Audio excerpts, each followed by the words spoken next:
Bonjour. L'année dernière à Barcelone, Huawei a surpris tout le monde avec le lancement de son téléphone pliable Mate X. Cette année, Huawei revient après une année bien difficile et nous propose le Mate XS. Il s'agit d'un téléphone qui fait du vieux et du neuf et nous avons eu la chance de le toucher, plier, déplier lors d'un événement à Berlin. Voici notre compte-rendu dans cet article. Vu de l'extérieur, Huawei n'a rien changé. Le constructeur s'en tient à un affichage plié plutôt inhabituel, comme c'était le cas avec le Mate X. Mais en y regardant de plus près, on remarque que Huawei reste accroché à la charnière Falcon. Au lieu de segments isolés, on ne voit plus de l'extérieur qu'une broche en forme de crayon. La charnière elle-même doit encore être plus stable grâce à ce matériau nouveau. L'affichage extérieur a été sensiblement remanié. Une double couche de polyamide est censée rendre l'écran tactile plus robuste et le pli moins perceptible. Le pli est toujours visible selon la lumière ambiante, mais moins que sur le Mate X. Pour manipuler le Mate X, il faut d'abord s'habituer à un concept inhabituel. Pour déplier le smartphone, vous devez appuyer sur un bouton de déverrouillage situé à l'arrière et l'écran saute vers vous.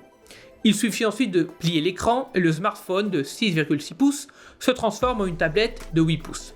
Lorsque vous pliez le Mate XS, vous devez faire une pression et le faire revenir à sa forme pliée. D'une manière ou d'une autre, ce processus bien particulier provoque toujours des maux de ventre. Mais les plus grandes innovations se trouvent à l'intérieur du Mate XS.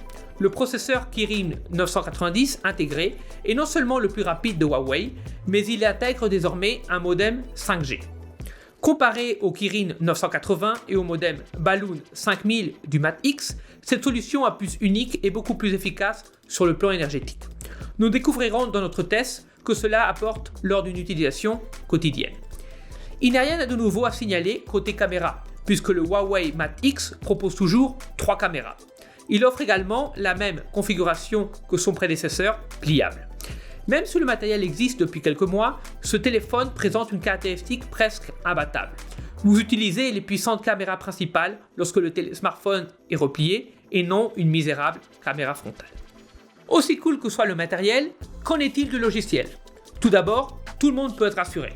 Le Huawei XS est livré avec EMUI 10 basé sur Android 10. Il existe également des correctifs de sécurité actualisés ainsi qu'Android 11 et probablement Android 12 dans le futur. Pour les services Google, c'est autre chose. Vous les chercherez en vain sur le Mate X. Huawei fournit sa galerie d'applications et ses services mobiles en guise de remplacement. Parfois, comme c'est le cas des services de Facebook et de WhatsApp, vous serez redirigé vers la page du développeur par la galerie d'applications de Huawei afin de télécharger les apps sur leur site. Mais cela ne devrait pas tarder avant que ces applications puissent être téléchargées et installées directement depuis la galerie des applications Huawei. Est-ce que le Huawei XS est le téléphone que nous attendions ? Est-ce que c'est vraiment ce que nous attendions ?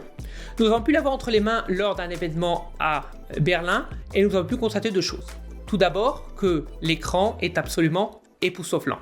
Cependant, une fois plié, le téléphone a un petit problème.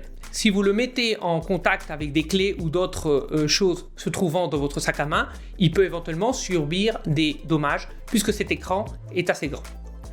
Pour un prix de 2500 €, vous pouvez bien évidemment acheter d'autres produits Huawei ou d'autres types de téléphones.